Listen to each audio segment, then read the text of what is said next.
Í dag ætlum við að byrja á JavaScript. Skiptum úr HTML og CSS sem við höfum sagt skilið við. Fyrir þetta verkefni sem við vinnum. Við munum alltaf snerta aðeins á HTML og CSS en ætlum núna að einblína á JavaScript partinn af vefforritun. En þetta ætlum við að skilja sig núna eftir að við erum búin að fara í gegnum næsta mánuðin af JavaScript. JavaScript er túlkað skriftumál byggt á prótótípum með dýnamískar, veikar típur, fyrsta flokks föll og stuðning við hlutbundna, gildinga og fallaforritun. En sagan, örstutt hana, það er maður sem heitir Brendan Eich sem var að vinna hjá Netscape í kringum 95 og þetta var sem sagt á þeim tíma sem að Java var upp á sitt besta og var mikið ýtt sem af markaðsdeildum þá Sun og það vantaði þess að eitthvað forritunarmál fyrir vefinn. Það vantaði einhverja leið til þess að geta glætt vefi meira lífi en þess að fólk var að sjá og geta gert eitthvað. Og það var engin staðal þá, þannig að hann Brendan Eich settist niður einhver daginn og stóð síðan ekki upp fyrir 10 dögum seinna með JavaScript. Það er tilbúið. En þetta er það sem sagði að segja, en að fyrsta útgáfan af JavaScript hafi verið búin til á 10 dögum fyrir eitthvað launch hjá Netscape og það hét upprunalega Mocha og svo LiveScript, en síðan út af því að Java var svona heitt, var svona vinsælt þessa dagana, þá var það endurskýrt JavaScript til að reyna að fá smá af þessum marketing power sem að Java var að nota. Og það síðan lifði þarna einhverju lífi í 2 ár, var svona, fótaði sig og var síðan að reverse engineerað af Microsoft og útfært í Internet Explorer sem JScript. En síðan eftir að það fór fólk að sjá, hey, þess að geta haft eitthvað samræmi í þessu, þess að ég þurfi ekki að skrifa eitthvað marga mismunandi útgáfur eða svona, þá skulum við bara staðla þetta. Þá var farið með stöðluna til ECMA sem er European Manufacturing Association sem er annað standards body, ekki WGC, ekki IETF og það var svona einhverju hugmyndir að það hafi verið til þess að reyna það geti verið svona bara puppet samtök sem að Netscape hafi getað stjórnað til þess að staðla þess að þau vildu. Þetta var tekið fyrstu tökum þar og staðlað þá sem ECMA script árið 97 sem er þá svona staðal útgáfan af þessu forritunarmáli. En síðan eins og margt annað af vefnum, þá voru svona fyrstu útgáfurnar ekkert svakalega góðar og þetta var ekkert svakalega gott forritunarmál í byrjun og fekk á sig svona óorð. Þetta var bara einhverju vefforriturar sem var bara eitthvað gera svona rollovers og gestabækur og ekkert sem að alvöru forriturar gera. En hægt og rólega þá bara var það þarna og var leiðin til þess að forrita fyrir vefinn. Og þroskaðist hægt og rólega, var útfært í öllum vöfrum og aðgengilegt í öllum vöfrum og er í dag búin að koma sér þannig fyrir þetta er forritunarmál vefsins. Og í raun útbreiddasta forritunarmál í heimi af því að allar tölvur hafa að minnstakosti einn JavaScript túlk af því að flestar tölvur eru tengdar internetinu gegnum einhvern vafra sem að hefur þá innbyggðan einhvern JavaScript túlk og í langflestum tilfellum komumst við innan JavaScript túlk eins og við sjáum á eftir og getum þá keyrt forrit í honum. Þannig að þegar ég var að byrja að fikta í tölvum þá var einu sem ég komst í var eitthvað QBasic í DOS og svona print hello, go to 10 það kostar að prenta endalaust en þetta er svona aðeins dýnamískari leið til þess að forrita og gera eitthvað skemmtilegt í tölvunni. Og þetta er eina leiðin til þess að skrifa kóða sem keyrir í vefbrowser er að nota JavaScript. Það er samt fólk sem hefur sagt nei, ég ætla að nota ykkur önnur forritunarmál og ég ætla að skrifa bara túlk sem túlkar eða compiler sem compiler eitthvað annað tungumál yfir í JavaScript. Þannig höfum við nokkuð mál eins og TypeScript, CoffeeScript og síðan bara leiðir til þess að compila önnur mál yfir í JavaScript. En JavaScript er það alltaf á endanum, því það er það sem að vafrarnir keyra. Og ECMAScript, staðlaða útgáfan, þannig að við höfum í raun ECMAScript sem er svona risastórt plagg sem segir til þetta er ECMAScript og síðan er skrifaður forritunarkóði í einhverju forritunarmáli sem að túlkar og keyrir svona kóða og það eru þá JavaScript útfærslur, svona skrítið allt saman. En þær komið þarna 97-98, síðan kom þriðja útgáfa 99 sem bætti við svona hlutum sem sárlega vantaði. Síðan var reynt að fara eitthvað með útgáfu 4 en eins og við höfum séð áður þá klikkar stundum að staðla og reyna að bæta og breyta og þetta var einhvern veginn fast í einhverju svona staðla helviti og var aldrei neitt.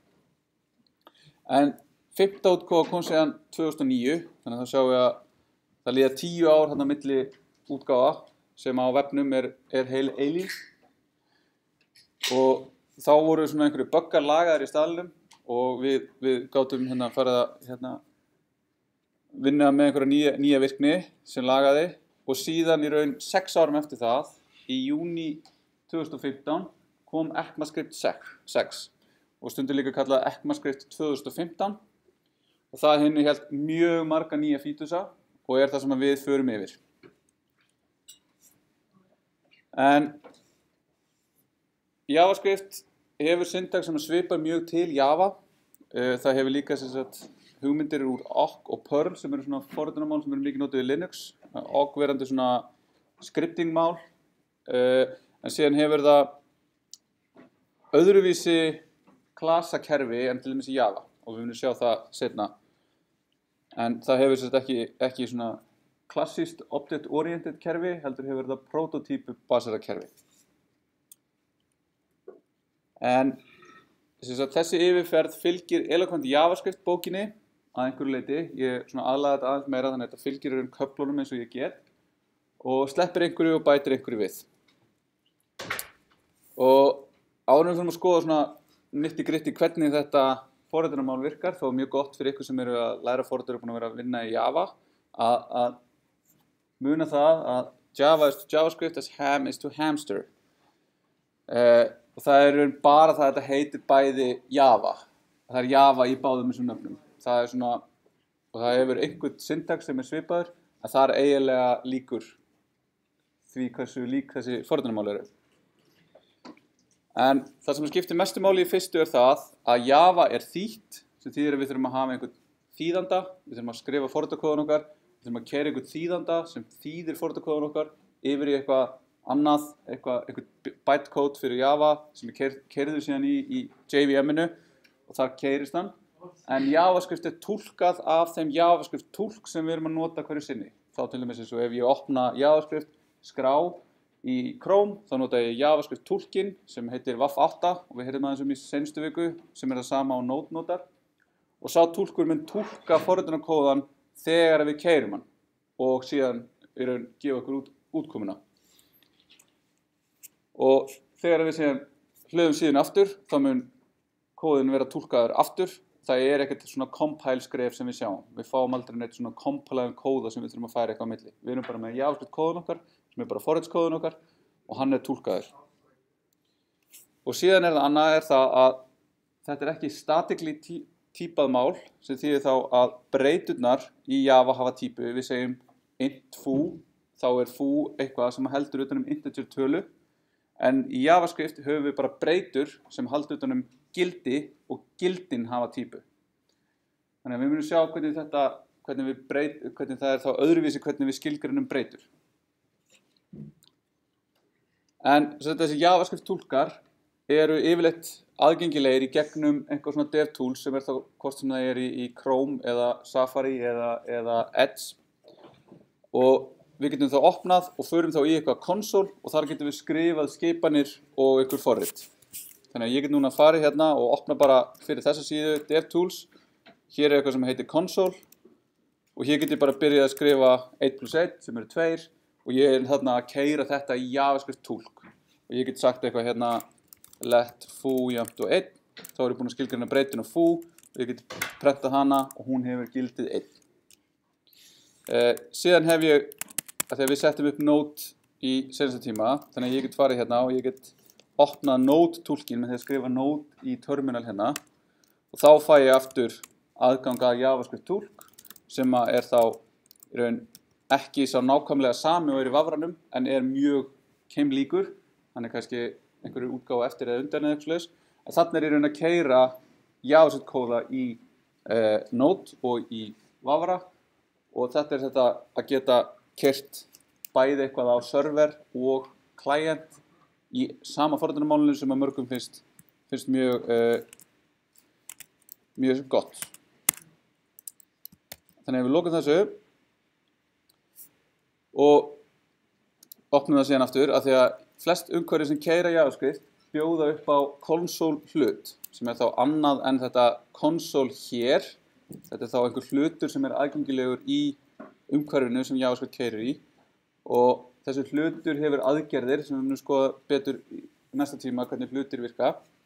En það sem fyrst og mest notað af þessum console hlut að nota console log sem að leyfir okkur að skrifa eitthvað út í konsolið.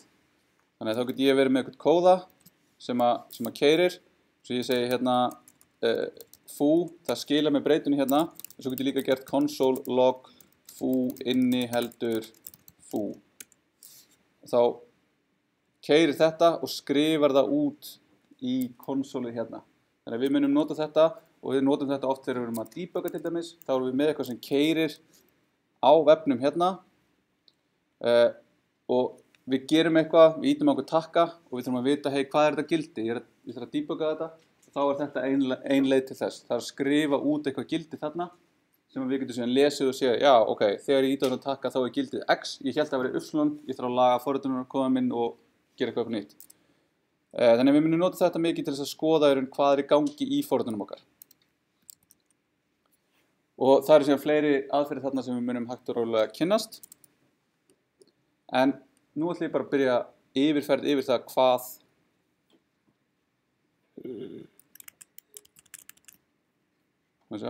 ég að taka upp. Hvernig JavaScript kóði lítur út og til að byrja með þá það athugasemdir en í JavaScript getum við skrifað komment á þessa tvo vegu þannig við getum verið með svona multi-line komment hérna og single-line komment hér en þegar við erum með svona single-line komment þá getum við ekki haft komment inn í kommenti og þá fáum við syntaxvillu sem það út af því að þetta hérna verður túlkað sem kommentið og restin verður reynt að túlka það sem einhvern forritunarkóða að það mun ekki ganga. Þannig ef við skoðum hérna, þá þetta í Visual Studio Code ég hérna með JavaScript kóða og hann endar á .js eins og við höfum verið með .html og .css og hérna ég með þá syntax highlighting fyrir JavaScript og þá sjáum við hérna hvernig þetta túlkað hér. Þannig að við sjáum að eitthvað mun líklegast eitthvað öðruvísi hér en ef ég tek síðan þennan kóða hérna og paste hann inn í túlkin þá keyrist þessi kóði og við fáum þetta syntax error sem segir til sem það út af því að við erum að reyna að nesta kommentin en ef ég hins vegar keyri þetta án þessar línu þá kemur bara ekki neitt þannig ég get þessi dæmi sem ég með hérna það að taka þau, kópera þau öll eða hluta af þeim inn í túlkin og keyra þau til þess að keyra forritin en svo ég sagði það þá breyturnar í JavaScript ólíkar í Java að þær hafa ekki sem slíkar típu, heldur hafa gildin típu og gildin hafa ákveðin gildi í grunninn, það number, string, boolean, undefined, function eða object. Þannig að þetta svona grunn hlutirnir sem við erum að vinna með og það ýmislegt sem við getum gert við þessa hluti og flest okkar forrit byggja á þessum hlutum og síðan undir þessum object hatti náttúrulega mjög margir aðrir hlutir sem síðan búnir til af innihalda aðra hluti og svona þetta hópast allt þarna saman. En ef við förum og skoðum bara nokkuð grundigt hvað þessar típur geta og hvernig það lítur út, þá byrjum við á number. Það aðeins ein típa fyrir tölur í JavaScript, þannig að við höfum ekki int, float, double og eitthvað fleira, við höfum bara number.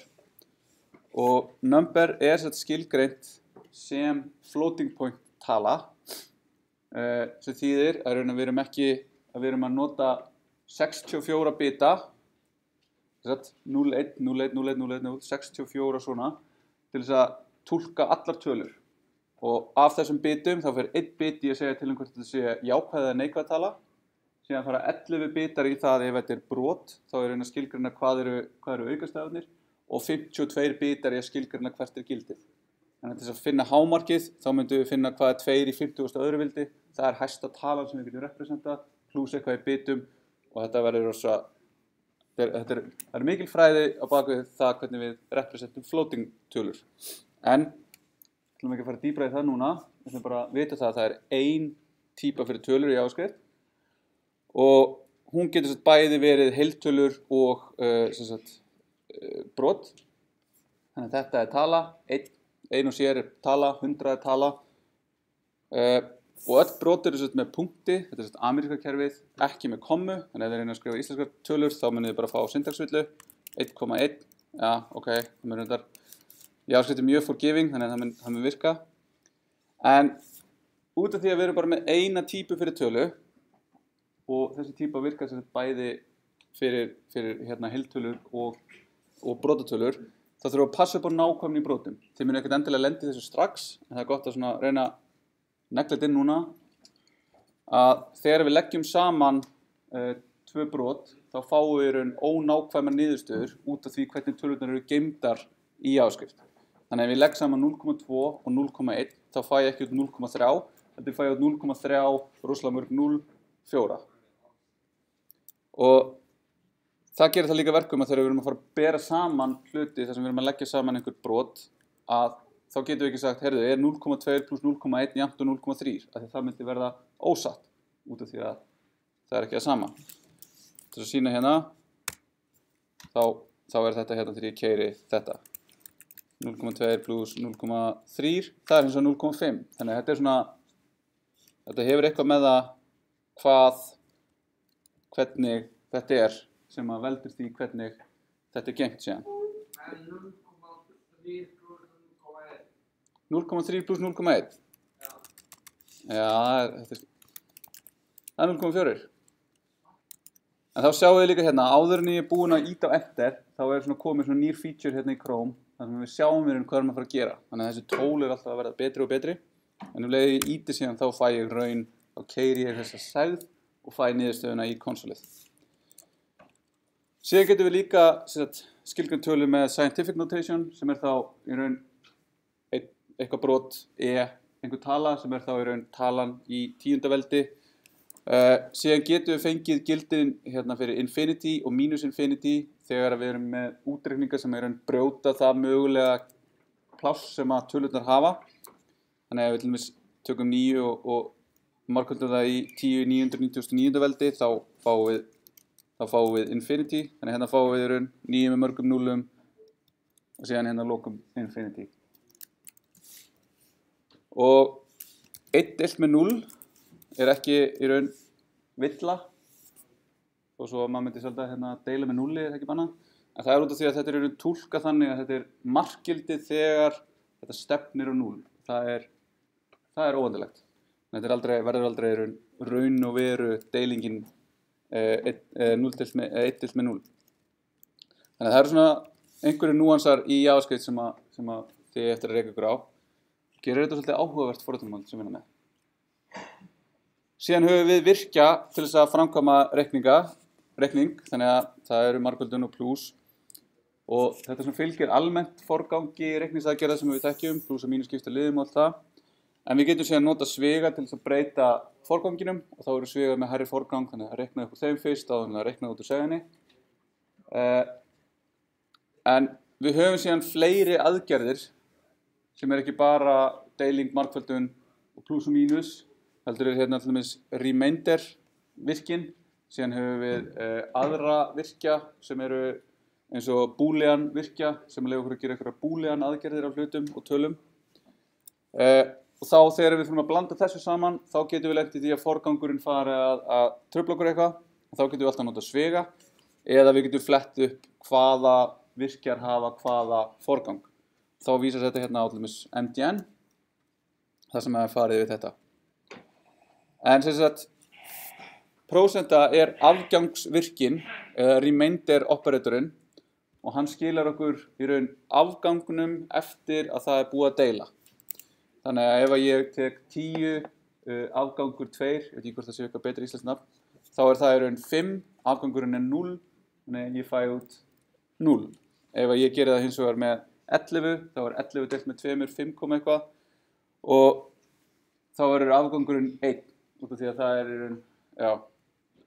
En það við getum notað þetta til þess að athuga í raun hvort að hlutir falli á einhverju ákveðnu bili, eins og hérna getum notað þetta til þess að athuga hvort að tala sé oddatala, af því að oddatala mun alltaf skila 1, af því að það í raun afgangurinn þegar við deilum eftir að við finnum næstu heilu sem hérna. Þannig að þetta eitthvað sem við getum notað til þess. Síðan þegar við erum að vinna með JavaScript, þá JavaScript mjög, það leyfir okkur margt og það leyfir okkur til dæmis að framkvæma reikninga sem að enda ekki í tölu. Og þegar við gerum það, þá munum við raun ekki fá út tölu, heldur munum við fá út annað gildi sem er sérstakt og heitir non eða not a number og það skila þegar það ekki hægt að fá tölu. Þannig að við deilum 0 með 0, sem eitthvað annað edge case, þá fáum við út non, eða þegar við reynum að draga stafinn a frá 1, þá það ekki tala.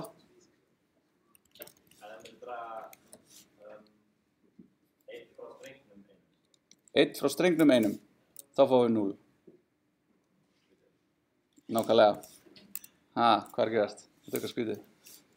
Plus false. -1, what? Þannig að það áhugaverðir kímar í JavaScript. En við skoðum aðeins eftir af hverju þetta gerast. Síðan, ef við skiljum við tölur, þá höfum við strengi og strengir skilgreindir innan úrfellingakommu eða gæsalappa. Þannig að það annarkvort svona eða svona. Og svo getum við escapeað, sem við gerum aðeins í hérna, höfum aðeins séð. En það þá til dæmis ef við viljum fá einhver sérstök tákn inn í strengin okkar, eins og til dæmis new line eða tab, þá getum við sagt \t\n til þess að fá þau tákn. Eða ef við viljum fá gæsalappir inn í streng sem við erum að skilgreina með gæsalapp, þá getum við escapeað gæsalappina til þess að fá út halló heimur innan gæsalappa. Og hérna ef við viljum fá í raun nýja línu og svo tab-karakter hérna, þá getum við gert það svona og þá þetta túlkað sem einhvern veginn svona, fyrir eftir hversu breytt tabið og hvernig það túlkað. Eða ef við vilja skrifa innan gæsalappa hvernig newline-karakterinn skrifaður, þá escapeum við gæsalappinar, escapeum backslashið og skrifum svo n og þá fáum við þetta sem þennan streng. Venjan svona skilgreina strengi með úrfellingakommu, ekki gæsalöppum. Og því það líklega að við séum með einhver texta sem innihaldi gæsalappir en úrfellingakommu, af því að úrfellingakomman, þó svo ég segi þetta sé úrfellingakomma, þá þetta ekki úrfellingakomma, því það annað tákn á lyklaborðinu. Þetta í raun single tick og stundum notað sem úrfellingakomma, en það vitlaust. Þannig að þá getum við verið með strengi sem eru með gæsalöppum inn í án þess að hafa áhyggjur af því. Og strengurinn í JavaScript geymdur sem óbreytanleg röð af Unicode stöðum. Óbreytanleg, hún immutable, því að þegar það búið að búa til streng einu sinni og við búum til einhvern annan streng, út frá þessum streng að gerum eitthvað við hann, þá raun alltaf verið að búa til nýjan streng einhvers staðar baka til í JavaScript þar sem að hlutirnir eru geymdir á hípnum sem gagnastruktúru sem JavaScript notar. Og hver stafur er 16 bitar. Þannig að við getum skrifað bæði enskan og íslenskan texta og við getum notað UTF-8 svona að mestuleyti, eða að mestuleyti, að öllu leyti.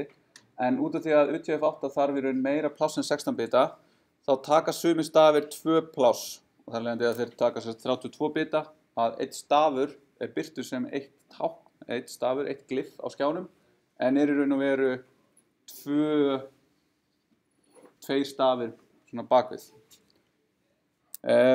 Síðan höfum við lengð sem aðgerð á strengjum og gefur okkur lengd þeirra. Þannig að við getum sagt foo.length og þá fáum við 3, af því það lengdin á strengnum. Og við getum skeytt saman strengjum með plus. Þannig að við getum tekið 2 strengi. Þannig að þá var hérna búið að búa til þennan streng einhvers staðar á hípnum og annan streng. Og þegar við síðan keyrum þessa samskeytingu hér, þá verður til þriðji strengurinn sem foobar. Síðan í ECMAScript 6 þá kom bætt strengjavinnsla með template literals sem nota svona backtick sem þá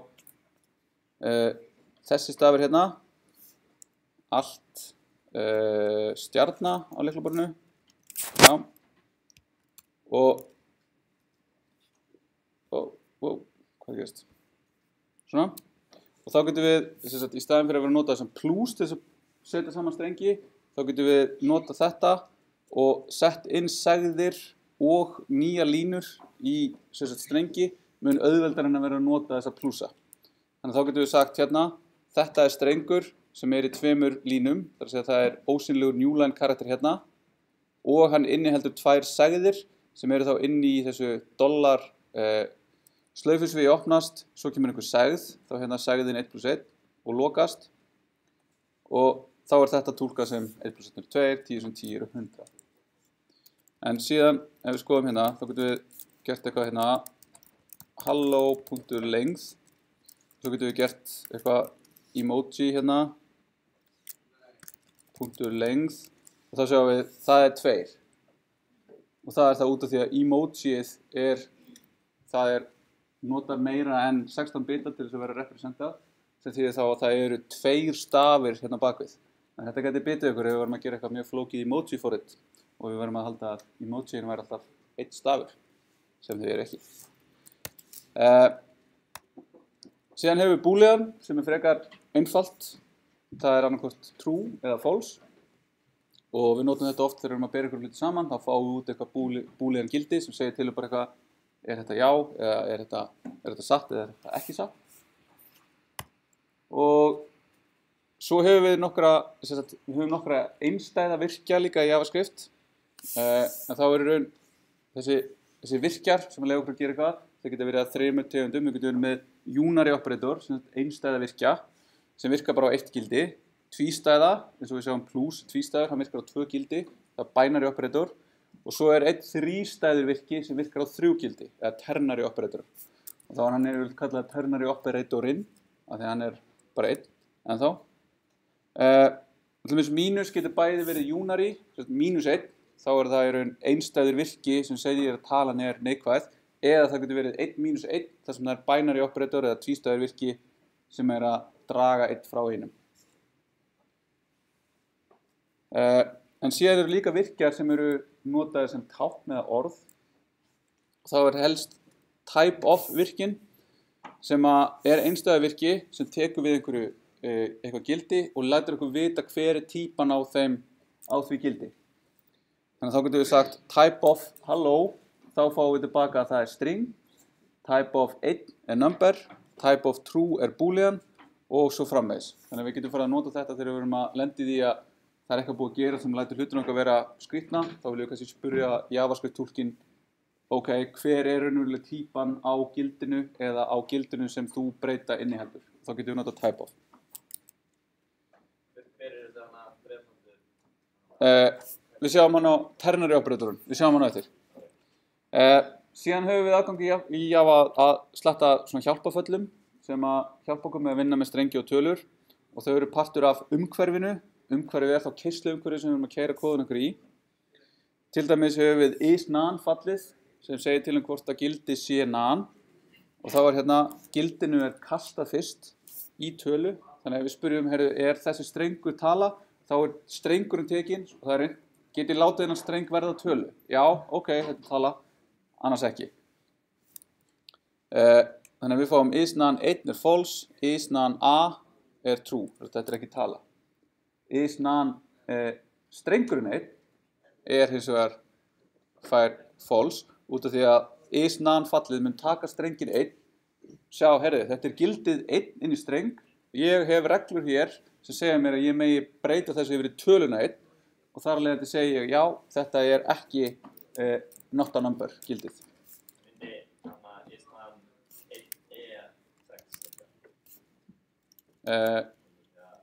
Oh my god.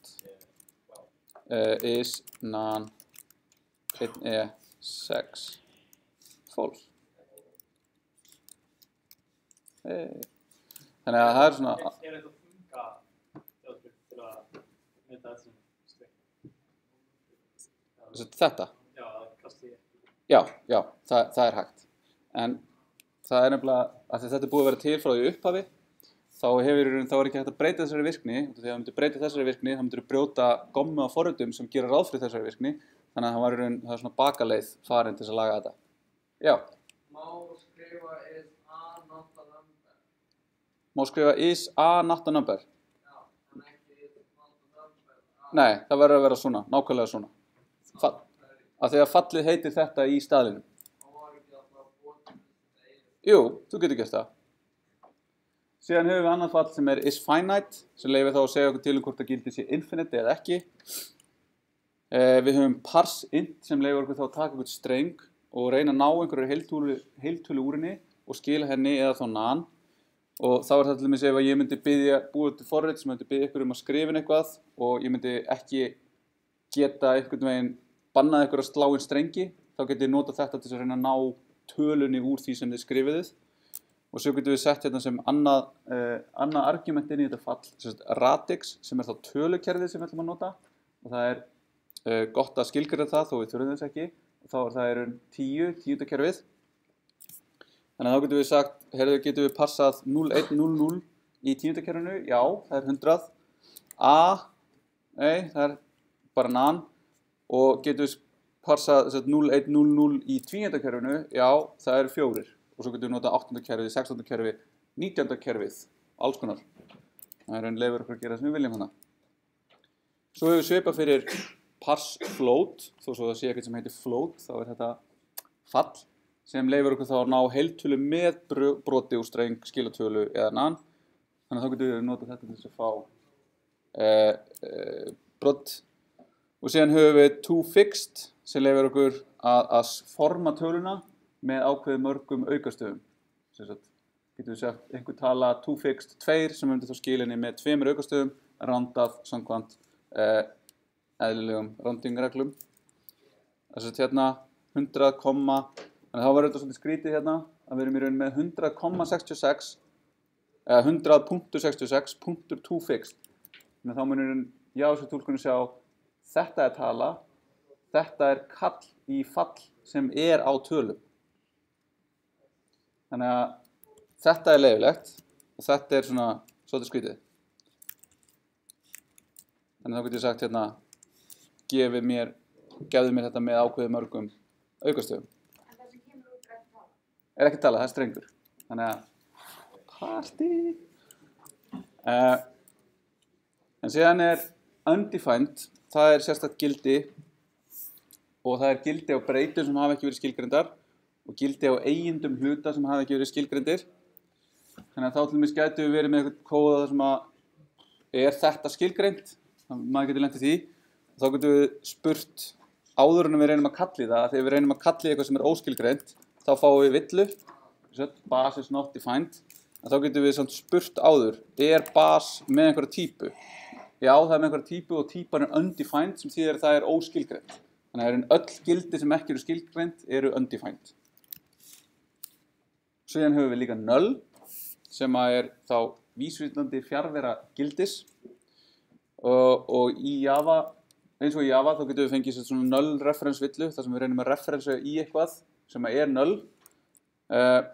Til dæmis ef við varum með einhverja breytu sem á einhverju tímapunkti innihélt streng og við varum búin að gera eitthvað hérna sem myndi þá athuga hverju lengdir á strengnum en síðan gerist eitthvað sem lætur strengin verða null og við myndum segja foo.length þá fáum við cannot read property length of null sem er þessi null villa eða null reference villa.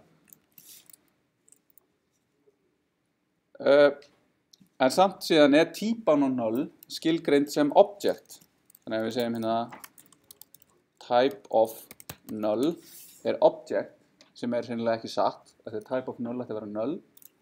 En þetta er buggur og aftur eins og með parsent og eitthvað svona þá er gomma forritum hann úti sem að gera ráð fyrir þessu að þetta var einu sinni svona í staðlinum og þá er ekki hægt að leiðrétta þetta án þessirinn að brjóta backwards compatibility við þau forrit. Þannig að svona er þetta bara. En að við tökum pásu þá slúið aðeins kíkja svona af hverju eru þessi skrýtlu hlutir að gerast. og þá það út af því að JavaScript hefur veikar týpur. Það þýðir að þegar við erum að nota eitthvað gildi, þá getur þeim verið kastað óbeint. Þess að túlkurinn kastar þessum gildum og reynir að make eitthvað sens úr því, að því að við getum lagt saman tölu og boolean og streng, og þá verður túlkurinn bara eitthvað, hvað gerum við þetta, ég reyna að láta eitthvað gerast.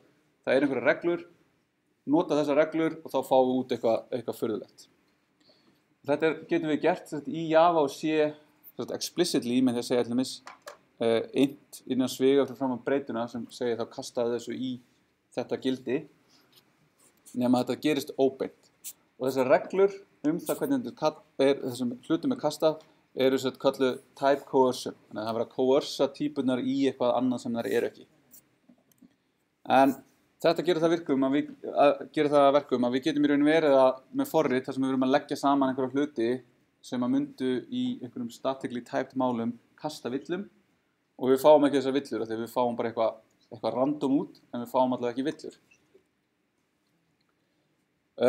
Og þessar reglur eru vel skilgreindar, og einhverjum tímabúti var einhver hópur af fólki sem satt og skilgreindi þetta, og það meikaði sens fyrir þeim, en það meikar ekkert alltaf sens fyrir okkur þegar við erum að lenda í þessu, þegar við erum að skrifa JavaScript-forrit. Þannig að hérna partur af þessum reglum á MDN, þannig að við getum fengið hérna nan plus a, nana. Ekki að. En þetta getur síðan bitið okkur þegar við erum að skrifa forrit og við finnum, erum með eitthvað gildi og ætlum að bera saman með eitthvað annað gildi og þá þeim einhvern veginn kastað, þannig að þá erum við eitthvað að bera saman strengurinn einn og talan einn það sama. Og það getur gerst. Já, hérna aðeins þetta samanburður á strengjum, hans skilgreindur, aðeins sama ástæðu, en hann ekki réttur. Við getum ekki notað þess að athuga hvort að þetta sé réttur stafrófsröð eða eitthvað svona. Þetta bara mjög einföld leið til þess að bera saman.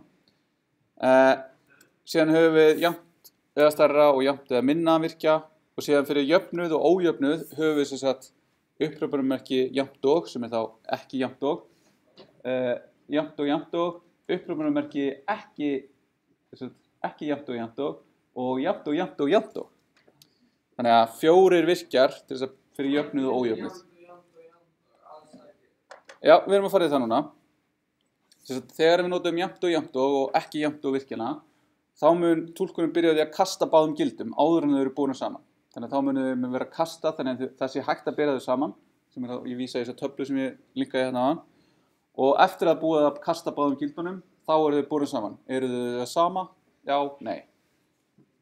Samanburður með jafnt og upphrópunarmerki jafnt og mun byrja því að bera saman týpurnar, og ef þær passa ekki saman, þá munir við bara að setja nei. Þú ert að bera saman number og string. Það ekki sama týpan, þetta ekki það sama. Eða, já, það sama. Þú fær bara false, þannig að við reynum að bera saman. Og síðan, ef þetta eru sömu týpurnar, þá eru raun borið saman, er fú strengurinn jafnt og bar strengurinn. Nei, eða já, eða hvað sem verður. Og til þess að láta þetta ekki koma okkur á óvart, þetta type coercion, þá notum við alltaf þessar tvo virkja í samanburð. Þá munum við ekki lendið í óvart að bera saman strenginn 1 og töluna 1 og fá að það sé það sama þegar við gerum ráð fyrir að það væri ekki það sama. Þannig að þarna munurinn svona, eins og hérna, false og 0 það sama, af því að 0 túlkað sem false. En eins og false jafnt og 0 ekki það sama. Og út frá þessu síðan eru 2 hugtök sem eru í JavaScript, truthy og falsy. Og þá erum við að þegar það gerist að við tökum einhvern hlut sem í raun ekki raunverulegt boolean gildi, true eða false, og látum með það eins og það sé boolean gildi. Þá eru ákveðnir hlutir truthy, þeir eru true en ekki samt boolean true. Já. Það kemur. Og síðan falsy, og þetta byggir þá á type coercion. Þannig að falsy hlutir eru þegar að búa coercion og láta eins og boolean false, það false sjálft. Það 0, tómistrengurinn, null, undefined og none. Öll þessi gildi, ef við myndum segja if null, if, non, if, null, þau öll myndu ekki keyra út af því að þau eru láta eins og false gildi. Og þá eru raun truthy gildi öll þau gildi sem eru ekki false í. Síðan eru null og undefined ekki jöfn neinu nema sjálfu sér, þannig að null jafnt og null er true. Og svo er non það sérstakt að það er ekki jafn neinu, ekki einu sinni sjálfu sér. Þannig að þá getum við í raun gert svona hluti. Við getum verið með ekki búlegan aðgerðir inn í if flæðistýringum eða if setningum og þau munu keyra út af type coercion og typesysteminu í JavaScript. Nema þetta væri tómistrengurinn. Já. Og þetta getur verið kostur og þetta getur líka verið skrítið. Já. Svo svona, það eru lógískir virkar, and, or, not. Þannig að við getum sagt true og false er þá false út af því að andvirkin vill að báða segjarnar séu true. Síðan höfum við or virkjan sem er þá tvístæða virki sem skilur true ef annað gildið sem er verið að bera saman er true. Síðan höfum við neitunarvirkjan sem er unary operator sem kastar sagður true í false og öfugt. Þannig að not true verður false og við getum notað þetta fyrir truthy og false gildi. Þannig að við getum sagt not tómistrengurinn er true og not tómistrengurinn er false. Þannig að þannig erum við raun að kasta false gildi yfir í true false. Stundum vill maður það. Síðan ternary virkin, hann er sem sagt tekur 3 gildi, byrjar á því að athuga fyrsta gildið. Ef að það gildi er true eða truthy, þá mun hann skila öðru gildinu sem er skilgreint, en annars mun hann skila þriðja gildinu. Þannig að þeir líta svona út. Gildi, spurningamerki, þannig að er þetta gildi true? Já, skilaðu þessu. Annars tvípunktur, skilaðu því sem er á eftir tvípunktum. Þannig að true, 1, 2.0, 1. Tómistrengurinn, ekki tómur, tómur, tómur. Og þetta getum við oft notað til þess að sleppa við það að skrifa if-else setningu sem myndi taka okkur 3 línur eða 4 línur í 1 línu. En þetta er svona, getur líka orðið svolítið langt. Og að lokum, skamhlaup sem er short circuiting er hlutur sem JavaScript hefur og það eru þessi or og andvirkjarnir sem valda skamhlaupi, þeir skila seinasta gildinu sem við skoðuðu. Þannig að ef að or-virkin sem þarf bara að vita er önnur sagðin rétt eða önnur sagðin truthy, þá getum við sagt A or B, ef A er truthy, þá er þessari sagð skilað, annars B. Er A true, þá er B skilað, annars A. Þannig að þá getum við gert eitthvað svona. Við getum farið að segja null eða 1 er 1. 0 eða bar er bar. Þegar 0 er false í, þá finnir hún truthy skipunina og skila henni. Bas og 0 verður 0. Og þetta er stundum notað svona fyrir til þess að frumsetja eitthvað gildi, en þetta er svolítið svona, þetta er ekki ráðlagasta leiðin, en þið geti lent í að sjá svona kóða. Já. Hvað er bas? Það er bara svona annað breytuheiti sem er stundum notað til þess að þurfa ekki að finna einhver önnur orð. Svona, tökum pásu.